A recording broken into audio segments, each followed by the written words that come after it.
In a world where zombies, ghosts, serial killers, and vampires all exist, it's Nico, Brian, Mike, and Dustin, and they are all that stand between you and the films that could end the world. Welcome to the Don't Go Out There Horror Movie Podcast. Welcome back, everybody, to the Don't Go Out There Horror Movie Review Podcast, powered by the Roll Up Network. Just want to thank all our fans and listeners. I really appreciate all the support. Before we jump into tonight's film review, I just want to give a quick shout out to our website, don'tgoouthere.com. It's got all of our interviews, episodes, our store, blog, all the good stuff's on there, and all the links to our social medias, Facebook, Twitter, Instagram, YouTube, and TikTok. Go give us a follow or subscription.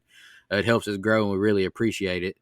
And we started a monthly Patreon. Not going to stay too long on this. If you want to help support us, $5 or $10 a month.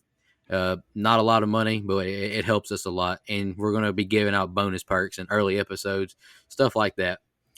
Tonight is Brother Brian's pick, but before we jump into what he picked, Mike and Dustin, they also do another podcast. It's about the history of college football. I know this is Mike's dream podcast. And Mike, why don't you tell the fans a little bit about that real quick?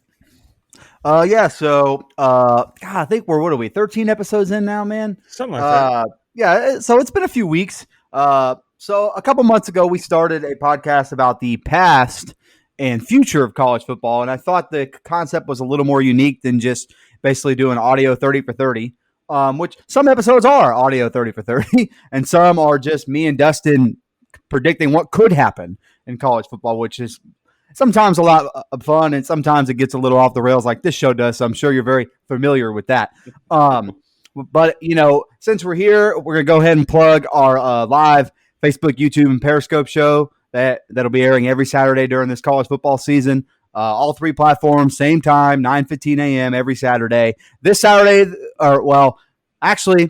coming up Saturday when you guys hear this, it will be a live show. So that's Eastern time, right, Mike? Right, Eastern time, 9:15 a.m. Eastern time, Saturday morning.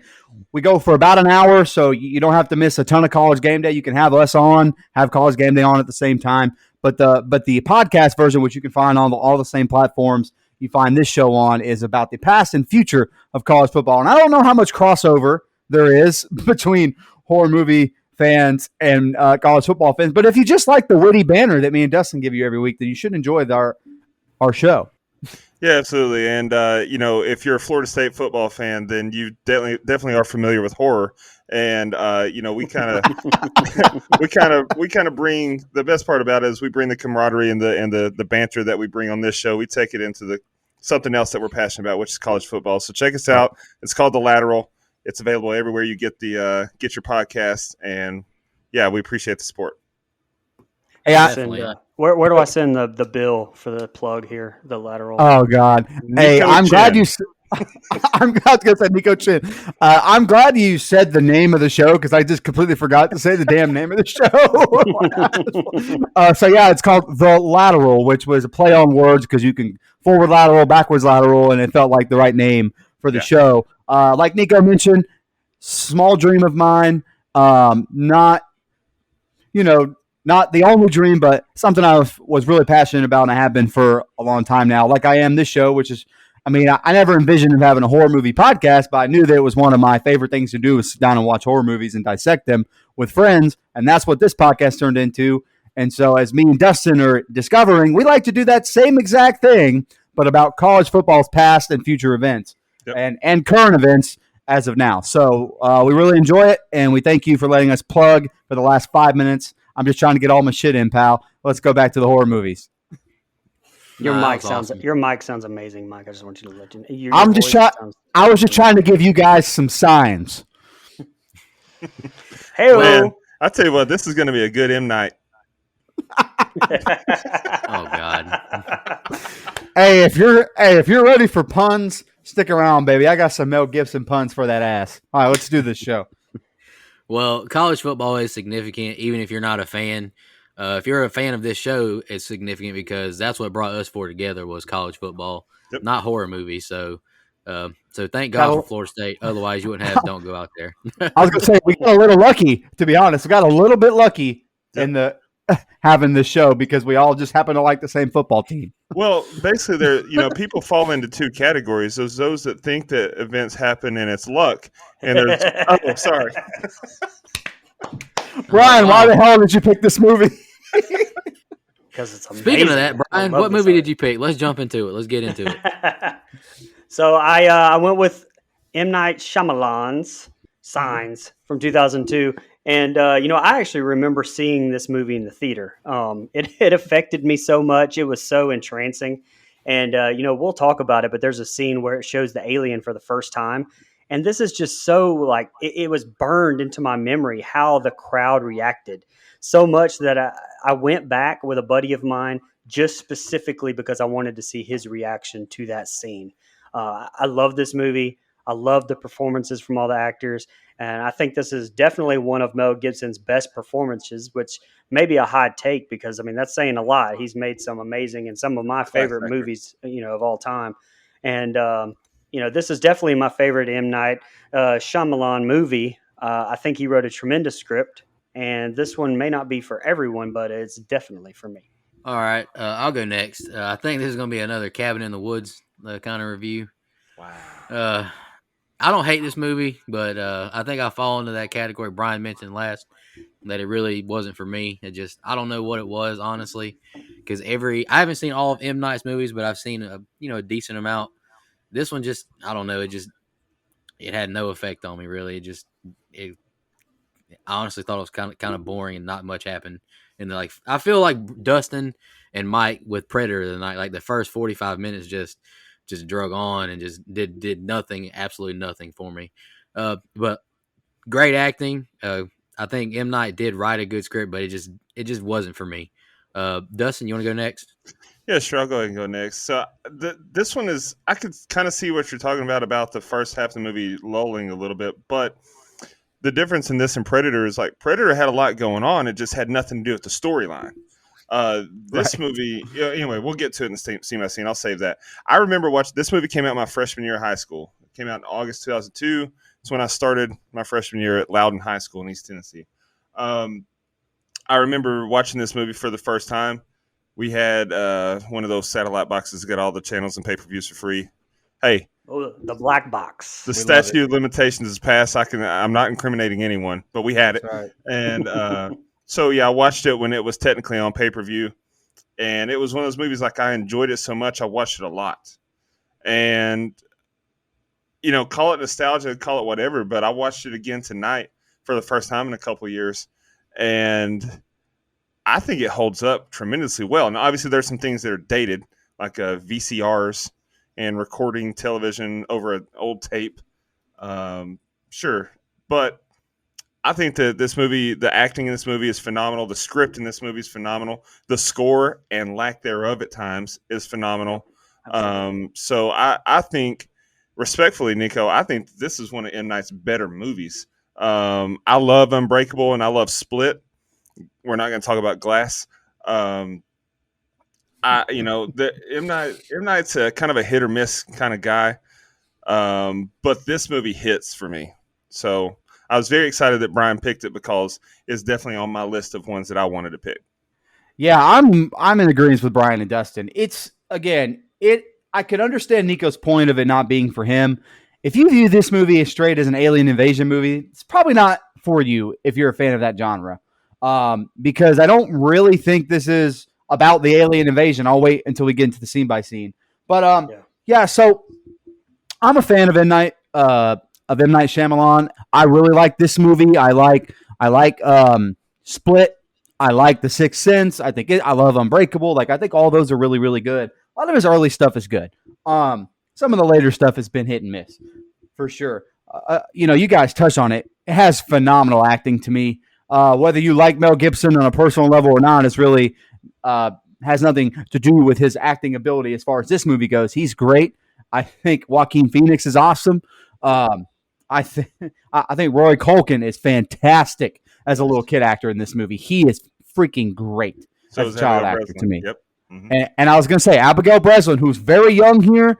Before her and Rory and even Joaquin all three go on to do some really big things.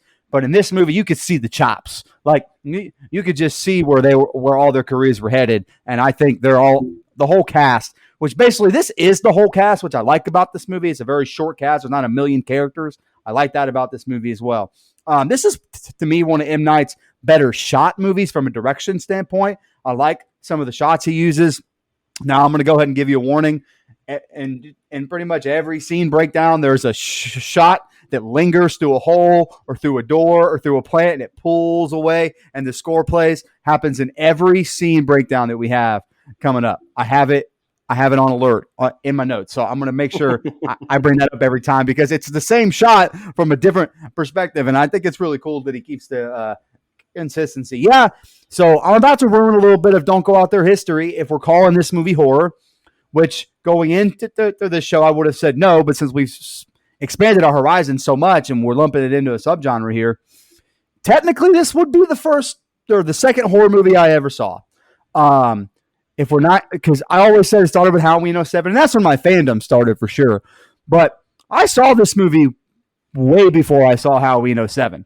Because aliens aren't scary to me, so I didn't mind watching this movie, and I liked it then, and I like it now. If The Sixth Sense is horror, then that's the first horror movie I ever saw.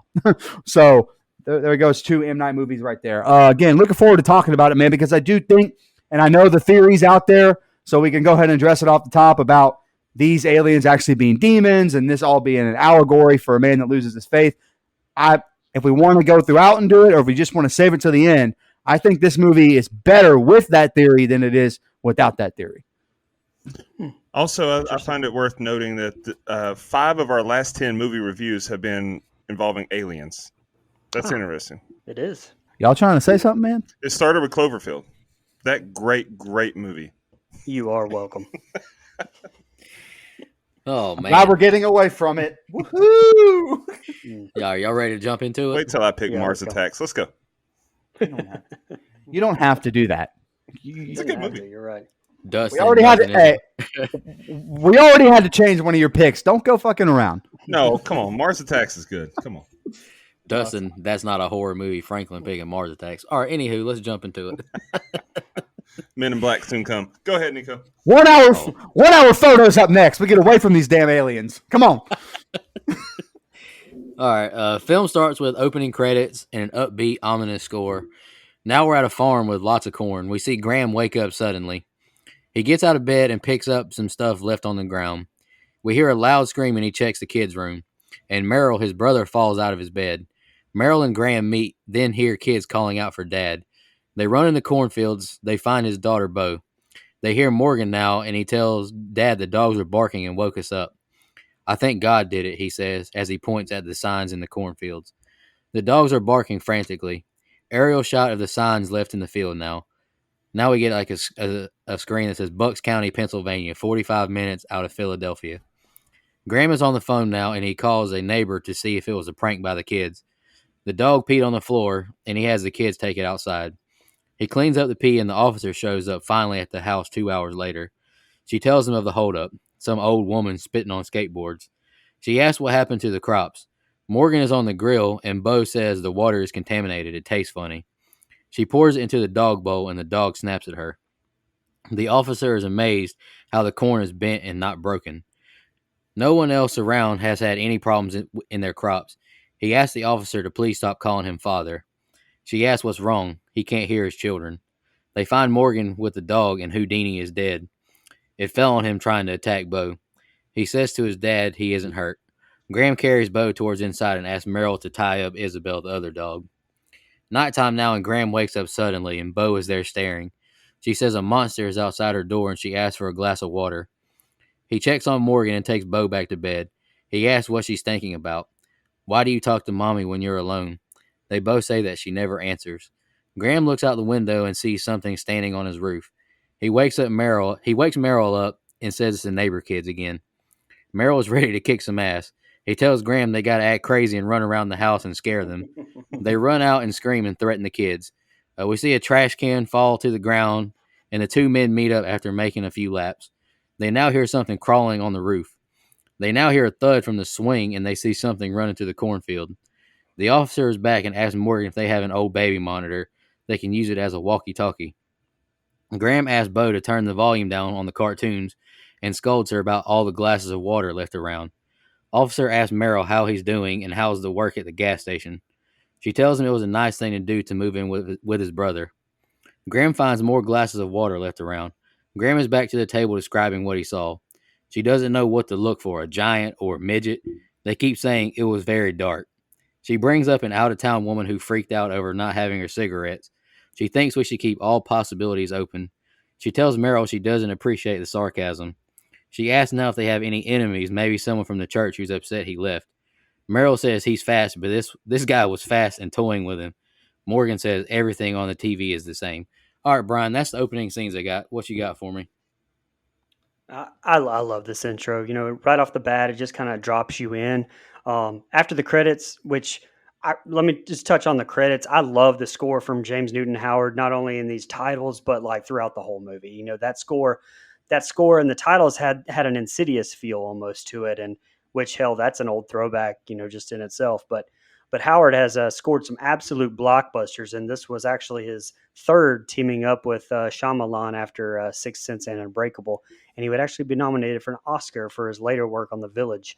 But I love how it just kind of drops you in here, where you're in the start of this particular story, but you're in the middle of Graham's story, in this family story. So you have to like pick up bits and pieces throughout, including these little hints that Shyamalan left for you in this opening with no dialogue. Get the picture, showing he's a priest, the place on the wall where you can kind of tell where a cross used to be, insinuating that whole loss of faith. And, those few lines where you kind of find out his wife is dead. I just think that's just smart writing to me. It's not spoon fed, to the audience. And I, for one, appreciated that a lot. Cinematography, through the cornfields, the switching to single hand held cam, the first person point of view shots, here all the way to to that wide zoom helicopter shot, which I'm sure that would be a drone shot today. And that's honestly kind of a shame because like here, I liked the whole shaky helicopter feel, of the shot, just kind of amazing, of those amazing crop circles. Mike touched on it, the introduction to everyone in this cast, phenomenal. I think everyone touched on the fact that Joaquin Phoenix was great as Merrill here. He hadn't done a ton before this, but he was definitely coming off as high as Gladiator. So I'm sure we kind of touched on it off air. I'm sure he did. Him and Gibson, I think, did probably pull a pretty penny to do this. And I want to give my props to Rory Culkin too. He's gotten to be, even better. He's gotten older. Scream 4, which we reviewed on don'tgooutthere.com. Mm-hmm. And Abigail Breslin, who you guys, said they were young, but this was actually her film debut here. And, we've definitely talked about on here child actors being so hit or miss. But they're just so great in my opinion. Yep. And I want to shout out Cherry Jones as Paskey. She may have stolen some of these scenes here with Gibson, and you can't say that much about Gibson movies. I thought she was fantastic. Mike brought up the opening shot through the window, all the windows. This one's very cool to me because I love how it has the callback at the end of the movie. I didn't notice that I've seen this a million times. I didn't notice that it's in every single one of our scenes. I did definitely notice it was in here, and then, closes with basically the same shot at the end. And just that the subtle little throw in when they find Houdini has peed and Graham doesn't want to take him to the vet because you find out later why he doesn't want to take him to the vet. But it's subtle things like that, an amazing script that you don't catch on that first. At least I didn't catch on the first watch. I did not catch at all that he didn't want to take him to the vet because he was because we'll find out later. But that's all I had, Mike. Yeah. So I already touched on the acting, but right here I had, great cast for this family. Like, I love that this is it, outside of a couple appearances from the sheriff and Ray, like, I think this cast is basically the entire movie. And I think it's really, really awesome that way. I mentioned some of these, lingering pull away shots and you get a great one here through the cornfield where they're looking for their kids, of all four of them kind of layered, staggered. And, M. Night kind of pulls away that shot and the score starts to play. I love it. I think it's a really, really cool look. Listen, some of the dialogue in this movie most of it's really, really good, but there's some funny stuff. And part of the reason to me some of this stuff is funny is because Scary Movie 3 ruined it. It absolutely ruins this movie in some spots because they make fun of it so much. But she's talking about the old lady that pees and she sprayed whatever, and I'm like, she sprayed what? That's some. If you've seen A League of Their Own, that's some good peeing, man. So 10 minutes in, and the best actor in the whole movie hasn't even spoken yet. By the way, that's Joaquin Phoenix. I know Dustin and me have a good love for our man Joaquin. Look, there's a monster or an alien or whatever, and all you want is a glass of water. Come on, man. MFTK is all I'm going to say. Sweet kid, but MFTK. My man Meryl has a terrible plan to go outside. Like, it's a bad plan. They do it and they make all that noise. But if me and Dustin were going to go outside to check on something, or me and Brian, and the only plan this dude could come up with was to go out and make a bunch of noise and all this shit, I would have been very, very pissed. But, going outside and running around making noise is just a normal day for Mel Gibson's personal life. So what do I know? Anyway, I love how this sheriff thinks there's just an Olympic athlete that just hangs around the cornfields of Pennsylvania. Like, it's just, look, she is great, Brian. You mentioned her. She's great as an actress. She pulls this character off really well. But her character, I don't like. She's asking awful questions. She's asking really bad questions to Mel. He doesn't know how to answer it. I guess he'll never know what women want. Let that linger. Let that linger. There you go. Let that linger. She also asked him if anyone would have a problem with with them or have any kind of grudge. I believe there's a whole sect of religion that has a problem with Mel Gibson. So it could have been anybody. Anyway, so this set of scenes shot really well, just like most of the cinematography in M. Night's movies. I'm sorry, I had to do this. He's a former priest, huh? Guess you could say he lost his passion of the Christ. Okay, back to you. Wow. Oh my. Oh my. Okay. Come on, that one was good. That one was good. Come on. I would never. Yeah, okay. All right, buddy. Dad joke central. So, I think it's a great set of scenes as well.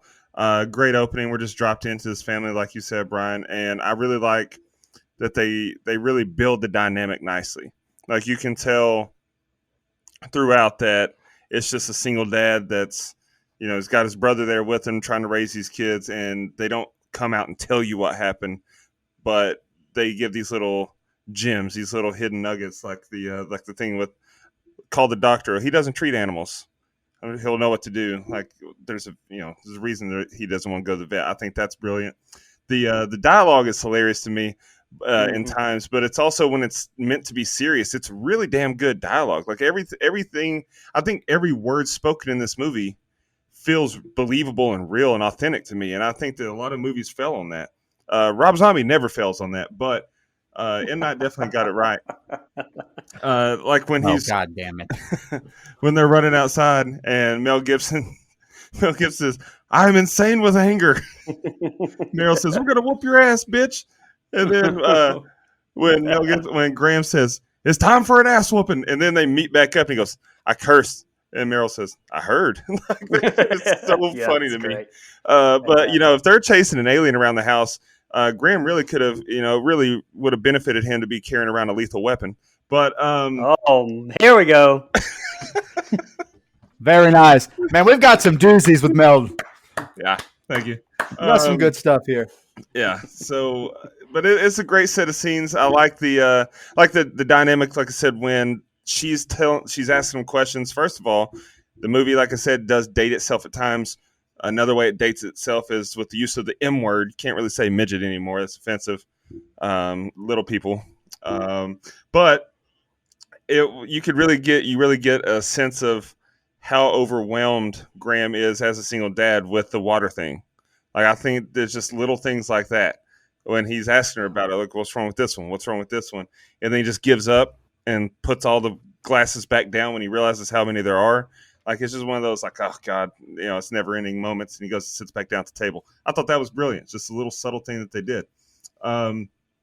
You are right, Mike. We are both very high on Joaquin Phoenix, and it's crazy watching this movie back, just how young he was in this movie. I know, like you said, he was fresh off Gladiator, which is a great movie as well. But Mhm.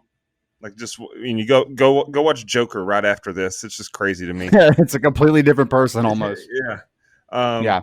but the child actors, these are two of the better child actors that we've seen in film, and I love how speaking of the score, I know I'm kind of all over the place with this, but the score, like you mentioned, it's great. And what's his name again? James Newton. James Newton Howard. That's it. So he actually started composing the score before the film was even shot because M. Night provided him with such detailed storyboards, and I think that's incredible to like not even see it really in motion, and for him to come up with such a fantastic score. But they also know when to cut it. Like when they're walking through the cornfields at the beginning, it just really creates that eerie moment of something's lurking. Like it really builds tension by not having the score.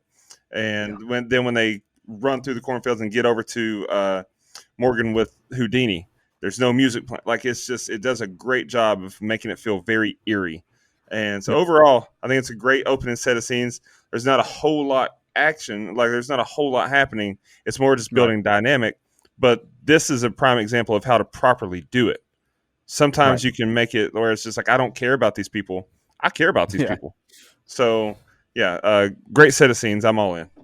A couple of other things I wanted to say, I wanted to point out how awesome it was to me whenever I found out that those crop circles weren't CG, that they were all, practical crop circles and deep cuts. I did not find this on IMDb trivia. I actually stumbled upon it searching, IMDb credits. But do you guys know who the alien is? Who played the alien who was on the roof here in the scene? My boy, the great Derek Mears, the best Jason of all time. Wow. Uh, I love that, by the way. I wanted to piggyback off something Dustin said. This is one of those movies that uses silence as a score, and it's perfect. They use it against the score, with the score. Like, it's really, really well done. And, you said, Joaquin and others using the M word is offensive. My man likes to walk the line. This may be the best episode of all time. Let's go. Oh man! After all this scene by scene, I guess Joaquin's not the only Joker we got. All right, anywho, mine. But I tell you, Dustin already brought Joker up. But go ahead. They really did show that they both possess a brave heart by running out there and facing the unknown. Man, you guys will not hear a dad joke from me tonight. This is going to be the three amigos here. That's going to be their show tonight. No dad jokes from me. I'm cutting mine out. You're the only dad here. Anywho, let's move to the. I don't know about that. All right, we see on the TV now all over the world the signs in these people's fields. The guy on TV says either the greatest hoax ever or it's real. Morgan says extraterrestrials. Officer says she researched some on people who could do this to his field, but how are so many people in on this? She says his family has been through a lot and to take the kids into town and worry about common people things. Take care of yourself, and she drives away. In the car now, and we turn the radio on and right back off because they hear the news. Graham gives Morgan book money and they all split up. Pizza and 15, he says. Guy in the bookshop thinks it's a hoax, and Morgan asks if they have a book on extraterrestrials. Graham is picking up Morgan's asthma medicine and tells them to not call him father anymore. The worker asks if he'll listen. She needs to clear her conscience. He reiterates he's not a reverend anymore. Merrill is talking to an army recruiter. He says there's been strangers around these parts. They're probing, checking things out to evaluate, but not hurt anyone. Merrill asks him for a pamphlet. He now asks Merrill about if he played baseball. He remembers him and when he set the record. Merrill has 5 minor league records. He didn't make the pros because he had the record amount of strikeouts. He said it felt wrong not to swing. Bo has problems with people's drinking water. Another soda commercial, and Morgan buys the book. The cashier is confessing her sins to Graham now. We now see Ray while the family eats pizza. He makes eye contact with Graham, and he gets in the car and he leaves. Bo asks who he is, and Graham eats while the others stare on. Back to the house, and we get weird feedback on the baby monitor. Morgan asks what if it's catching a signal from them. Merrill hates on the people doing the crops, calling them nerds who never had girlfriends. Morgan turns it up and hears a code. They get out the car and Morgan hears voices. Bo heard them, but Graham says maybe it's just another baby monitor. Merrill asks to hold it, and the sounds increase when they both hold it together. Morgan climbs up on top of the car and says the signal gets better the higher they get. They hear two of them talking with clicking and popping noises. Then it cuts just straight back to static. All right, Brian, go ahead. Okay, so I love how, we brought up Cloverfield earlier, but I love how this isn't just, some big monster movie. I mean, hell, there's plot holes that people, kind of try to throw in this movie because it doesn't give you all the information. But I mean, this is told from the perspective of this one farm family. So you get the information that they get in real time. I love that. In real life, that's not, that information is not going to be everything, and it reminds me honestly of '03 Dawn of the Dead in that regard. And just like in real life, it's the TV. It's your neighbors that makes me anyway relate to this family even more. We are them. And I love how Shyamalan uses the radios from the pharmacy, the bookstore TV, everywhere in town to try to give you and them, the little information that we do get. And again, I love the subtle humor with those little soda commercials. Shit, Tracy at the pharmacy. Shyamalan nailed that in this. And by the way, Tracy Abernathy, the girl at the pharmacy that professes her sins, you may recognize Merritt Weaver she was in The New Girl, but she was also Denise in The Walking Dead on a bunch of episodes. I also love the first time that you see M. Night as Ray, which didn't take me out of the movie at all, because I'm pretty sure at this point that I hadn't seen The Sixth Sense. Honestly, I'm not sure when I even watched The Sixth Sense, because, to be honest, sidebar, I wasn't a huge fan of it. But we can get into that whenever we review that at some point. But I had no idea that this was even Shyamalan, so it didn't give me that, oh, hey, feeling that you get, whenever you see, Stan Lee in Marvel movies or something like that. And lastly, I love the subtext of this baby monitor scene, which I did not get the first 15 million times I watched this movie. But now that I see this whole movie this way, it just to me, it makes this even deeper. And, but they can only hear the sounds whenever they're all touching. And the fact that insinuates that the only way that they're going to make it through really anything, but especially this movie, is working together. And I thought that that's just so, there's a lot of deep cuts in this that takes some rewatches to really get the meanings. And I love that. I love that about this movie. It's so smart. Yeah. So there's, again, Scary Movie 3 kind of, it doesn't ruin the entire movie for me, but there's just certain parts where I can't help but think of the Scary Movie 3 counterpart to this. But so you get these crop circles, and look, man, the designs of these things are very intricate, which never made any sense to me as far as aliens go, because it looks like circle, circle, dot, dot. They're giving everybody cootie shots, and I don't see what the big deal is about that, man. You're trying to help some brothers out. Thank you, Dustin. Thank you.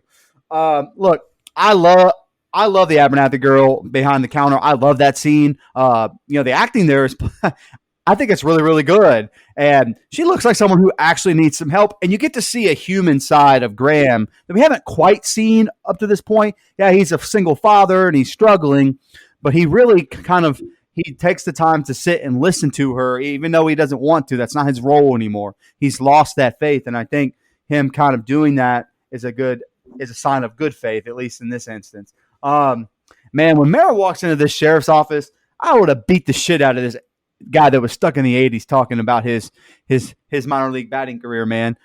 I'm just like Meryl. I'm swinging at everything. I'm swinging high. I'm swinging low. It's probably why I stopped playing in the 10th grade. But I'm just saying, I stand with you, Meryl. I would always swing at stuff too, man.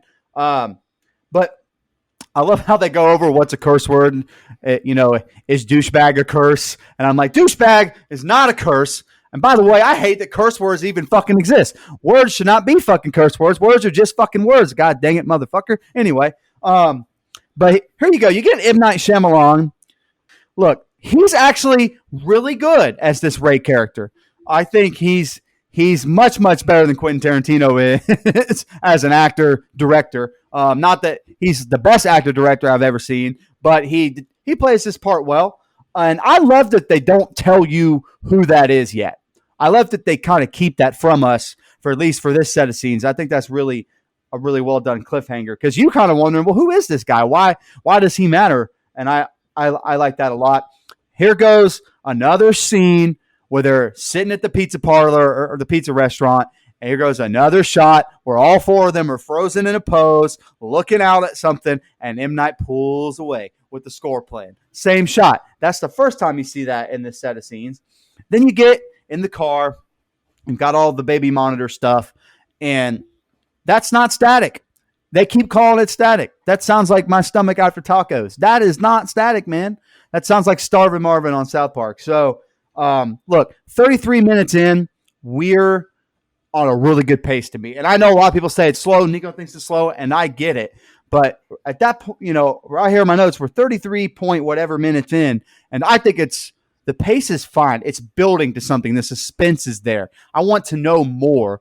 And I understand if that's not for you. And look, I understand the criticisms of this film. I really do. Because again, if you view this solely as an alien invasion movie, it's boring as shit right now. Like, there is no doubt about that. I understand. But if you take it as basically a movie about family and love and faith and all that stuff, you're invested. And I'm invested in these characters. And by the way, at the end with the walkie-talkie here, like Brian said, I love the point is you got to work together. You got to stick together. It's the only way we're going to make it out of this thing. And you get yet another, all four frozen in a pose as M. Night pulls the camera away. So that's the third one. I have them all marked, so hate to tell you guys. Not a bad set of scenes at all. I like that we're building to something instead of just going right into it. I don't want stuff for the sake of stuff. If stuff's going to be there, I want it to mean something. And while this doesn't have a lot of quote unquote stuff, it's got a lot of dynamic and character building, and I like that for it. Yeah, so I like this set of scenes as well. I don't have too many negative things to say about this movie, if you can't already tell. I think it's hilarious when he goes to the pharmacy to get, Morgan's asthma medications, and she's like, "Can I confess to you?" And he's like, "I don't do that anymore." And then we leave, and when we come back, she's confessing to him. Like, that shit just cracked me up because he's like, you could tell that the good man's still there. Like, he can deny that he still has his faith or whatever, but you could tell it's still in his nature because he stood there and let her confess. But a great touch was having her confessing all this, and you could tell that he's been standing there for a while because you get the old man that peeks over his shoulder like, "Are we done yet?" I thought that was a great touch. And it was funny when she's like, "I've cursed 37 times. Wait, is douchebag a curse word?" And he's like, "Depends on how it's used." Brian, you're a douchebag for making out with Barbara. Yes, that's a curse word. Like, that was funny to me. And he just seems so beaten when he says, he's like, "Yes, it's a curse word." He's like, "Damn it, man." Yeah. Oh God, because it's like he already knew the answer. It's like, I know you're not talking about an actual douchebag. So yeah, it's a curse word. The guy in the Army recruitment office just wasn't believable to me. That's one of my biggest knocks on this movie. Is a guy that looks and dresses like that looks like he's stuck in a fucking Whitesnake video from 1988. Thank you. He's not going to know all this baseball shit. Like, I just have, in my experience, he looks like one of he looks like one of the guys that pushes Billy Idol or that helps Billy Idol push Glenn out of the plane and Wedding Singer. Come on, man. That's actually true. So guys like that, just in my experience, don't keep up with baseball, especially enough to know who holds what record, even if it's someone from your own hometown. Like, that was the biggest unbelievable thing in this movie to me, even more unbelievable than the aliens. So, especially minor league. Yeah, minor league records. Like, come on. The guy in the bookstore that had the conspiracy theory. Wait, ain't that another Mel Gibson movie? Wasn't he in a movie called Conspiracy Theory? Anyway, he was a conspiracy theorist though. They're just trying to sell you cokes. I thought that was hilarious because there's always people like that. Like, this might have been the first instance in history of someone saying basically this is fake news, because he's like, this is not what it's about. They're just trying to sell sodas. And then the other soda commercial comes on. I thought that was hilarious. We get back to the house.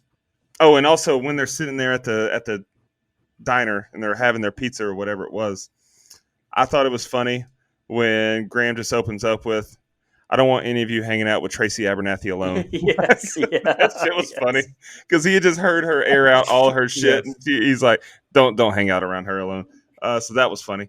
But they get back to the house and they're sitting in the car, and Morgan's putting it all out there, man. This is what's going on. This is what I think's happening. And then Meryl just shoots it down. No, these are just a bunch of nerds that come up with all these theories, blah blah blah, and they can't get girlfriends, and they're going back and forth. And I love it's like a solid minute after he says it. Um, Bo chimes in with, "Why can't they get girlfriends?" Like, Oh, it's so great, dude, the so great. comedic timing is so perfect because that's just Yes. like a little kid. Pick Oh, up on absolutely. one thing that you say and just bring it back up to you. So I think the script in this movie is phenomenal. Um, but then I also love how quickly Merrill changed his tune. Like he really changed his mind. He went from no, this is all bogus. This Yeah, is I a have bunch that. of Yeah. conspiracy shit. And then the second he thinks he hears something on the monitor, he's like, no, wait, like he's just all in at this point. And so I thought that was hilarious because you're never a believer until you have something to believe in. It's like his mind was changed in that instance. So again, I don't think the pacing's bad at all because it's so suspenseful and like you can really feel the tension based on the weird occurrences happening. And I think that the acting has a huge part in that. And then the lack of score in some places, like it just most movies and most composers, most directors, they would put a score in Yeah. some of these scenes where Mhm. the fact that we didn't have music going on just makes it so much more eerie. So great job again. It would be really hard if I were. It'd be really hard if I were Graham's character to not want to get my payback against the man who killed my wife. Thank you. Yeah, I'd probably be asking for a That's a. hefty ransom. We did it again. Uh, hold on. We're gonna It's be almost like we're the. canceled. All right. Nighttime now, and Graham takes food out to Isabel, who's barking frantically at the cornfield. Graham still thinks it's make believe. He grabs a flashlight and walks into the cornfield. Graham is in the flattened part and says they're wasting their time. You're not going to get famous, he shouts. He backs away back into the field into a path and drops the flashlight when he hears clicks in his ear behind him. He picks the light up and sees something alien like walk back into the field. He runs away now. Back in the house, Graham walks in and sits down quietly. The kids and Merrill go to him. Let's turn on the TV, he says. We see unidentified crash in the air in Mexico City. Morgan says they need to record over Bo's recital, but they use a different tape to record over instead. It's from Mexico City, all real, authentic footage. Still on the couch later on, and the kids are asleep. Merrill says people will probably think it's the end of the world, and Graham says yes, he believes it. He asks Graham to pretend to be who he used to be. Graham tells him of the two types of people, and I just wrote, it's a nice stretch of dialogue by Graham. Uh, I don't think I can really do it justice scene by scene wise. Are you the kind that sees signs or miracles, or do you believe people are lucky? Meryl now tells her the story at the party with Randa when she throws up all over herself. He says he believes in miracles. Those lights are a miracle. He asks Graham which type he is. The last words Colleen said before she died was, "See, swing away." One of Meryl's baseball games popped into her head as she died. We are all on our own, he tells Meryl. Excuse me. Father Graham arrives to a crash, and this is a flashback, and the officer asks what he knows. Ray fell asleep. He wasn't drunk. She's talking, but she's not in an ambulance. Graham wakes up from the dream on the couch. He follows extension cords to Merrill in the closet where he's watching the news. I wrote he's obsessed. He says a bird flew in a wall in the sky like an invisible shield. There's a theory on the crop circles that there's some kind of landmark, a visual mapping system. Graham takes a shower, then looks outside and doesn't see his kids. He finds them reading a book with tinfoil hats so the aliens can't read their minds. The book tells them all about the aliens. Bo tells them it's serious and don't make fun of the author. Make contact or they're hostile, the two reasons aliens would come here. He flips through the book and it looks like their house getting lasered, and he sees three bodies on the ground. Phone rings and Graham hears the word father, and then they hang up. He's going to Ray Reddy's house. Bo asks Morgan if he thinks anything bad will happen. He will protect her, he says. And then he asks, who said I was going to die? All right, go ahead, Brian. So I love the scene in the cornfield with Graham, at night. The jokes are gone. It's just, suspense, intensity. The cuts in here I think are great. Again, they use that steady cam and then again going to that first person POV shot, to see what Graham sees. And just the sound design, like, Dustin was talking about, no music, just the sounds of the wind, hearing of the chattering of the alien, and even just getting that little glimpse of a leg, again, for I don't. You said we've done like 5 of 10 monster movies, just about. Aliens. Giving you, but this right here gives you that classic Jaws and the Hitchcockian. Once again, don't show the monster, just bits and pieces of it, and let the audience mind fill in the rest. And it's just, to me, I love movies that do that. It's so powerful. And just these scenes of them, just sitting here soaking in the information of the TV. And people may think that this is boring, and maybe this is part that Nico, kind of thinks is a little bit boring. But to me, like, not only does that add so much to the movie, this gives me personally like a nostalgic feeling I had like when we had hurricanes here in Florida in the Gulf, or coming when I was really little. Like, this was us. What we would as a family all pile up on the couch, have our eyes glued to the TV, watching the news reports, or Absolutely. with the lamps on, with which us all being together watching something on TV is something we never did. So when it was at this point, it was definitely some shit going on somewhere, and we were watching the news.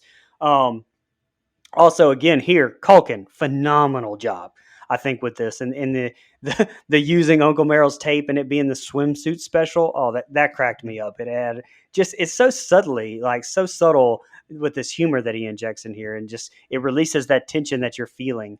Because you're glued to the TV, soaking in this information just like they are, and I think that's phenomenal. Lastly, of course, Gibson and Phoenix talking about the two groups of people, and luck versus chance, and just two Hollywood heavyweights. It's just absolutely phenomenal acting, especially by Gibson here, and Yep. Shyamalan's camera work, where it like zooms in on Phoenix's face during Gibson's speech, coupled with that whole flashback of Colleen.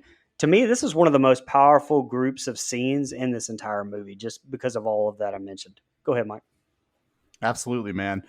So, right off the bat, we get the dog kind of barking all crazy, which 99% of the time, if a dog is going nuts, I'm going to trust that dog.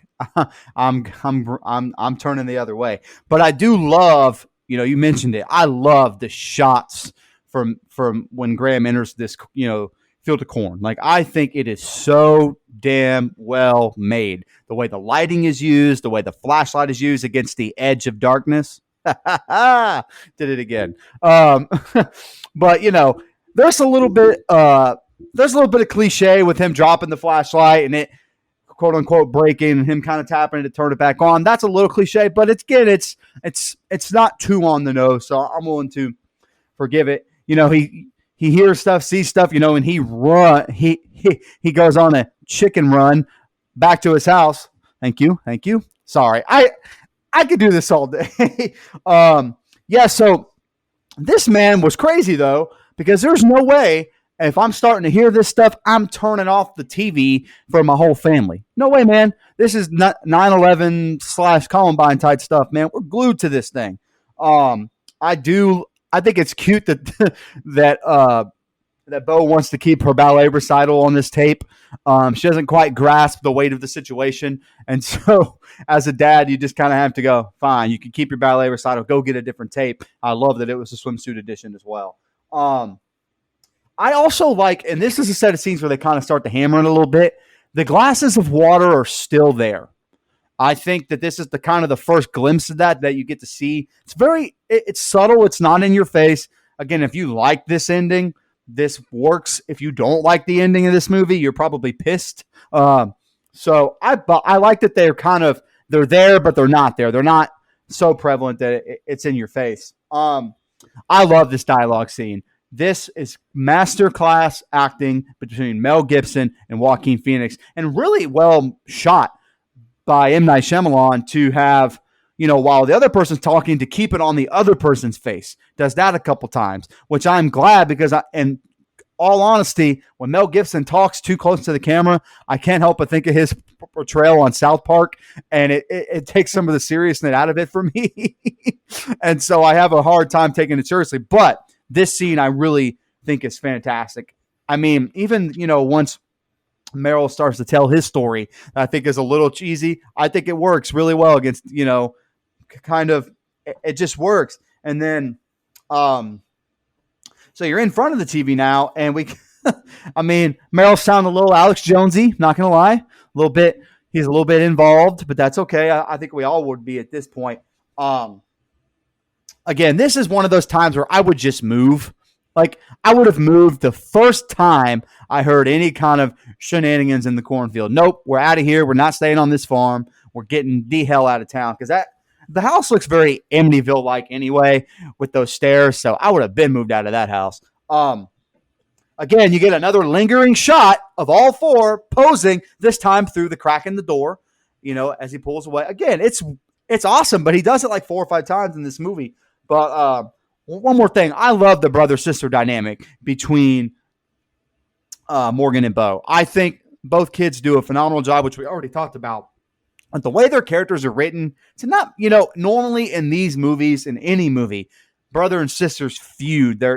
They have like, dog or, they have like little cat fights against each other all the time. And you don't get that dynamic in this film. You get a loving brother that really wants to protect his sister. And I think that's, really, really good. Now, this, where we have our cutoff point, kind of gets into some stuff to me where the movie just becomes true, not heartbreaking, but man, the next set of scenes really starts to kind of like punch me in the gut a little bit, because I'm invested in this family as a character.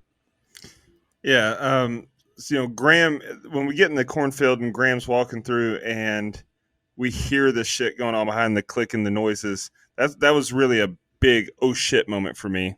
Because when you're watching the first time, you're like, oh God, it's got him. He's done for. But then he drops the flashlight, and when he picks the flashlight back up, he shines it down the walkway there, and you see he does it at the end too when Morgan is in front of the coal chute, but the camera's there, but you're not sure what you should be looking at until you see it move.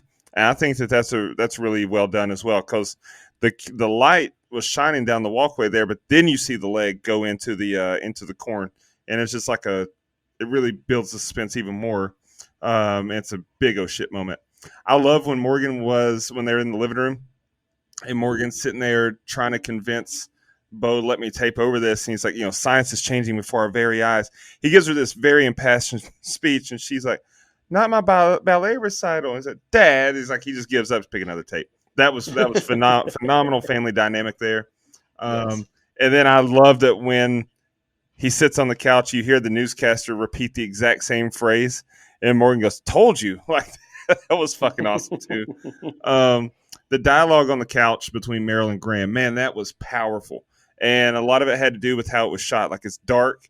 You can only see their faces only lit up from the television, and only half of Gibson's face is lit up.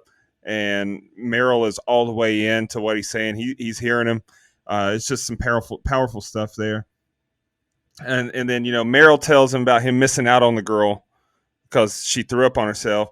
And then Graham has the flashback of his wife dying. So it's like, a couple brothers here who have both lost 2 lovers. That's another one. And, it's also funny how the TV and radio is really being dominated by the aliens. You had to think that if they were tuned into what was on the television, they really had to feel like we own the night. Attaboy. Thank you. But I really, another powerful scene though was, I liked how they did the flashbacks in this movie, because so often we get the flashbacks and they're just like, there's no really rhyme or reason. There's like flashback in your face. But this one, Right. I like how they do it in this one as a dream, because, having flashback dreams of traumatic events is a very real thing. And so I just think that was a brilliant way of filling us in on the past and showing us glimpses of the past and what happened that night without just kind of forcing it upon us. So I thought that was really well done. And then lastly, the scene where they're sitting on the bed Graham walks in like, where the hell the kids at? And he finds them in the bed with the tinfoil hats on.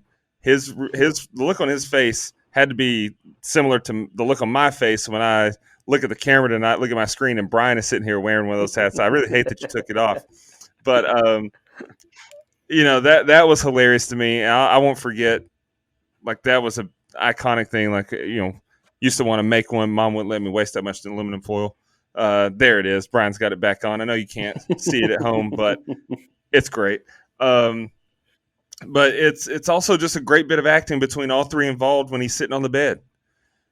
Gibson's really playing the skeptic father. It's like, come on, don't buy into this. I'm going to entertain you because you're kids, and I'm not going to just crush your imagination as your father. So I'll let you play into a little bit, but come on, let's get real here. And then the kids are like, I especially loved it when Bo said, not if you're going to poke fun. Like, just, I love the dialogue between the three here and the dynamic. They do a great job of that throughout this movie, and it's just fully on display in this set of scenes between all four actors. So another great set of scenes. Brian, I can't help but think you look like a Hershey Kiss right now. That's exactly what you look like. You are welcome. I was going to say, thanks, man. All right. What is this episode? All right. Graham is at Ray's house now. He walks around the house when no one answers the door. He looks in the house and turns around and sees him sitting in his SUV. He walks to him and sees the vehicle all packed up and blood on his shirt. He tells Graham his number has been by his phone for over 6 months. He thanks him for coming over. He tells him about the night he hit Graham's wife, Colleen. He says, if this is the end of the world, I'm screwed, huh? He cranks the car up and says he's heading to the lake. He thinks the aliens don't like water since their signs are in crops. He says he's so sorry for making him question his faith. Graham becomes emotional and Ray says, don't look in the pantry, I locked one in there. Meryl's still watching the news and a story from Brazil comes on. At a kid's birthday party, and they see one of the, this is one of those iconic scenes from film. He sees one of the kids at the party and the aliens walk out in front of them. Meryl is terrified and jumps back as the kids scream. Rewind to see it again and pause on the creature. Graham goes in Ray's house and says police are here. He just wants to talk and they know about the hoax. He asks for his name and why he did it. He looks under the door crack and he looks up and he sees a knife. He uses the knife as a mirror but doesn't see anything. He sets the knife down and walks away, then comes back. A hand reaches for him and he cuts its fingers off. Graham is back home again and locks the door. Meryl has a tin hat on now too. Meryl says their skin changes colors and Graham asks what if they're hostile. He says they'll invade with ground tactics, hand-to-hand combat, no nuclear weapons. They either win or they lose and come back in thousands of years with full forces. He tells them the theory of them not liking water, possibly. He tells them he saw one at Ray's house and it wanted to harm them. He says we can hide in the home or go to the lake. He says at least we'll be together. He now polls them and what they want to do. Graham and Bo vote yes. Graham now says his vote counts as 2 because he's 2 parents.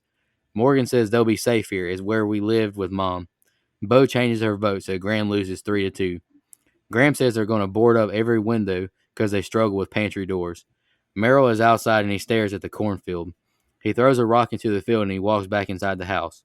Morgan calls for the adults and they see more appearance of lights. 274 cities and 400 within the hour, appearing within 1 mile of a crop field. Morgan says they're hostile. War of the Worlds. And the guy on TV says, God be with us all. All right, Brian, go ahead. God, I love that. So the first time I watched this and you see Graham looking through Ray's windows and all the stuff's like laying around, first thing I thought was, oh shit, Ray's dead. And then he like turns around and there's a car and I think, oh shit, he's about to get framed for Ray's murder. And I don't know why that popped in my head. I was definitely glad to be wrong. Just thought I'd share my first take on the scene, before actually watching it through. No idea why that sticks with me either after 19 years of, at the time of us recording this. But, so you get this convo, and I think Shyamalan did a fantastic job here. But I imagine, a lot of this is raw emotion because this scene was shot a day after a member of Shyamalan's family passed away. So I'm sure that, was channeled during his performance. It definitely comes across that way to me anyway. And apparently Gibson didn't realize he was playing Ray until the day that they came to shoot their scenes together. And you get this deep emotional scene and the camera focusing on Gibson, who gives just another phenomenal performance without even hardly saying a word. It's just he's conveying so much emotion just through his facial expressions. And then he just hits him with the atom bomb at the end. Oh yeah, probably don't like water. And by the way, there's one locked in the pantry. Goodbye. And you're like, what the fuck did he just say? And then you get that video of the alien at the birthday party. I mean, let me just tell you, I told you in the opening, I distinctly remember this in the theater. This was the one scene where, I know I did. It's in broad daylight. It's not some jump scare at all. And then you see this creature just walk across the screen, and everybody was just so. I know I was just so entranced from the moment. You just got so glued that you're just there like, oh my God. And the whole theater almost screamed. It was like this weird sound, not these laughing, joking screams that you get when you're in this theater full of people watching, a slasher or something like Halloween. It's genuinely good God, and that's the moment that I remember when I brought my friend to watch it. I didn't even watch the movie. I was watching him and his reaction in this part. So it would have definitely made a good, fantastic TikTok video 19 years later. Also, a little nitpick, playing baseball my whole life. Dustin can attest to this. Merrill throwing that rock into the cornfield he had zero baseball form. There was no crow hop. He did not look like he had been playing. It just looked like an actor throwing a rock, not an ex-baseball player that played minor league. I'm sorry. That's just, it's just not something you lose, after you quit playing baseball. So it's just something that stood out to me, a little nitpick. That's all I had. Go ahead, Mike. You're not wrong. Hey, my man was a DH. What y'all talking about? He didn't throw the ball. He said, fuck that ball. Yeah, I would have had a really rough time. Again, I said this in a joking way, but now I'm being serious. I would have had a really rough time sitting and listening to the man that's responsible for the death of my wife, even if it's an accident. So I got to give flowers to the character of Graham here because that's tough. That's a really hard thing. And Mel Gibson's his facials in this in this scene is really, really good. And I think M. Night Shyamalan is good in this scene. He's cameoed in some of his other films I don't think are great or anything, but this one I think he does a really good job. At the end, he throws in the line, I don't think they like water. To me, it's a little too on the nose with a rewatch. First time you see it, no. But after that, it becomes too on the nose. It's not like the glasses, which I mentioned in the last set of scene. Now it's like, okay, you're throwing it in our face. So that was a little much. So this man, my man Merrill is actually losing it. This man is yelling "Vamonos" at a screen of kids that can't hear him. He's yelling Spanish at kids that are speaking Portuguese. I know. I said the same thing. I was like, that's not even the right word. Come on, man. Look, this is very stereotypical of me, and I don't care because it's true. As a character, Graham is a dumb white man in a horror movie. This man goes investigating this closet with a knife. Don't do that. Run. Chicken run. I already made that joke, but do it. Run out the other way. Come on, man. So I crack up every time I watch this movie when he walks in and everyone has the tinfoil hats on. Everyone. It's a perfect picture. It's a great meme too as well for, conspiracy people. I love it. I think it's awesome. It makes me laugh every time. Again, small flowers here to Roy Culkin because his scene with Graham on the stairs talking back and forth, it's fantastic. It's really, really good acting from a kid. And you could see the chops. You could see why. I mean, I think both Culkins are really good at what they do. But as far as child acting goes, being in a serious role, give me Rory in a serious role over Macaulay for sure. Like you could just see the acting chops in the family though here as a young kid. Although Kevin McAllister would have booby-trapped this house so well, the aliens are welcome. I mean, dude, that's fair. Aliens up. Paint can to the face, alien. I mean, to the face. There's no cardboard cutouts of Michael Jordan lying around in that cornfield. So, you never know. Look, I really love this scene gets into the family dynamic because this man takes a vote on what they should do.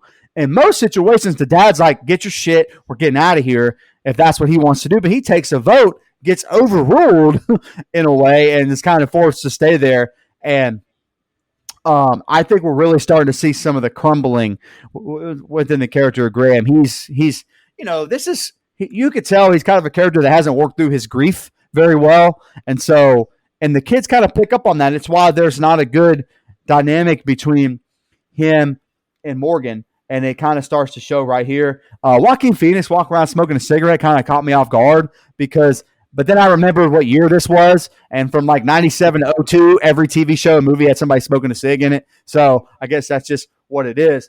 I like I like the line that Merrill gives where he says it's like War of the Worlds. It's not like War of the Worlds. It is War of the Worlds, technically.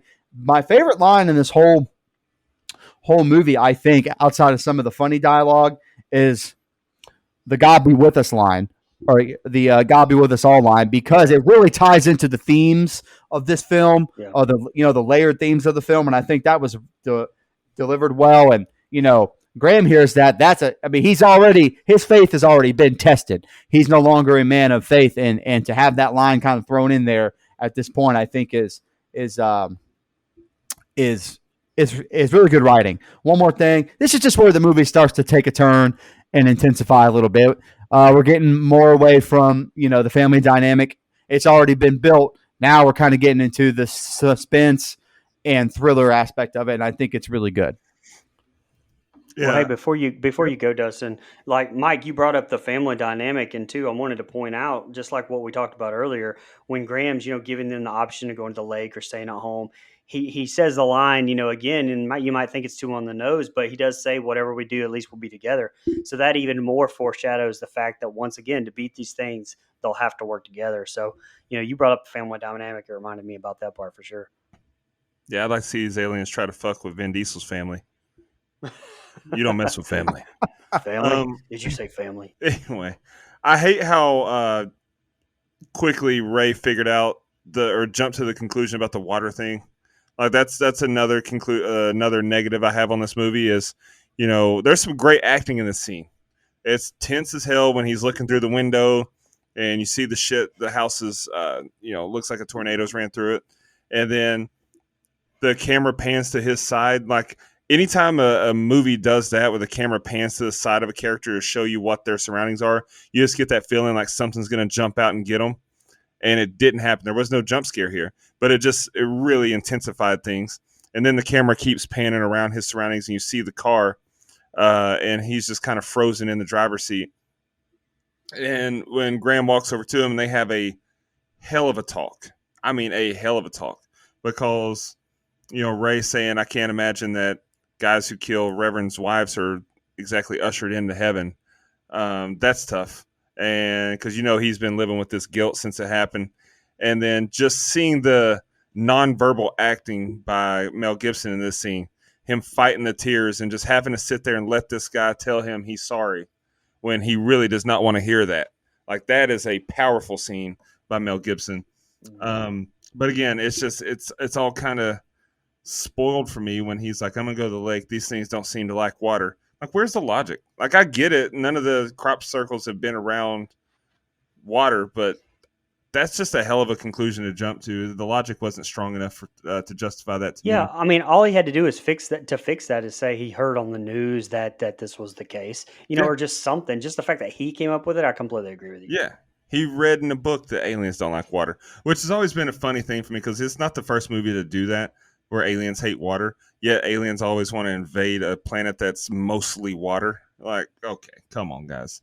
Well, but technically they didn't want the planet. That's true. They just wanted to harvest people, but you would think that they would find somewhere else to harvest because we got a lot of water, and we're mostly water. You're right. We are mostly water. And that is where the fan theory / allegory comes into play. That's why it makes a little more sense. Because aliens, yeah, I agree. Yeah. We get an iconic scene with Meryl in the closet seeing the alien on TV. I mean, that is iconic. Just seeing him, like, his holy shit jump out of the chair moment and kind of turn around but he has to come back and stand in front of the TV and watch it again. That's a great scene there. Then we get back to Ray's house. That shit was so funny to me. Graham's dialogue is so funny. I'm the police. We've already got some of your friends. We took them away in the paddy wagon. And then he even moused himself, paddy wagon? Like, what are you doing? Like, that shit cracked me up. But I agree. Oh, and also, but this scene goes back to Ray, though. So, Ray, you're just going to sit there and pour your heart out, say you're sorry for killing his wife, and then, oh, by the way, there's one in the kitchen. I got to go. Yeah. Like, no, slow down. Come back, partner. Like, tell me what exactly is in the kitchen. Tell me what happened to you. But instead, he left him to chance it and find out himself. Like, that was a dick move. But fun fact, the pantry scene there with Mel Gibson and the alien trapped in the pantry actually took 3 weeks to film that scene. So they definitely put a lot of care and effort into that scene. And then the birthday party scene where we get the revelation of the alien itself. That scene has been named by several film critics as one of the scariest scenes of all time.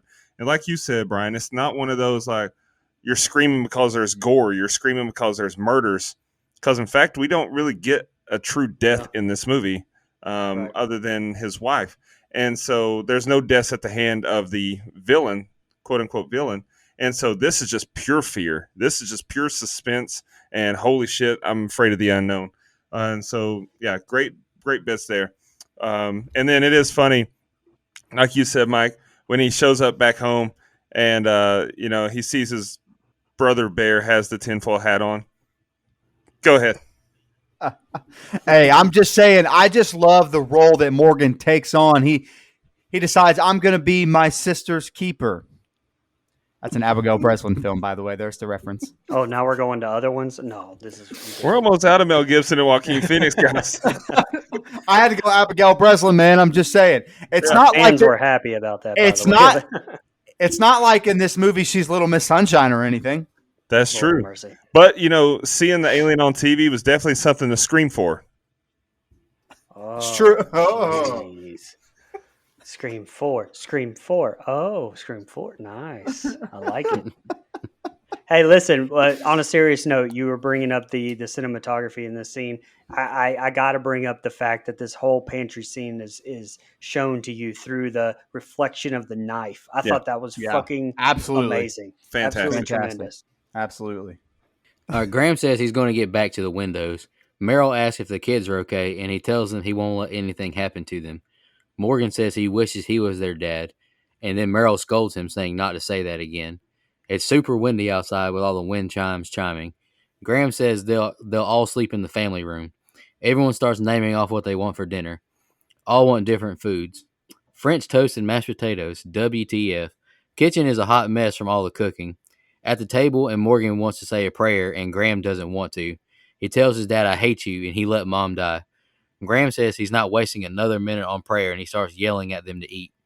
The kids cry, and Graham breaks down crying too. His kids hug him, and he snatches Merrill to hug all of them. Baby monitor goes off now to more noises. They go to the closet where the TV has no signal. It's happening, Graham says. Graham snatches the door shut, and he and Merrill board it off. Graham tells Bo about when she was born and how the nurses never saw a baby so beautiful.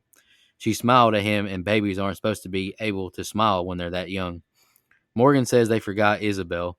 Now we hear the dog yelp and whimper. They hear footsteps outside the house, and they see shadows walk past the windows.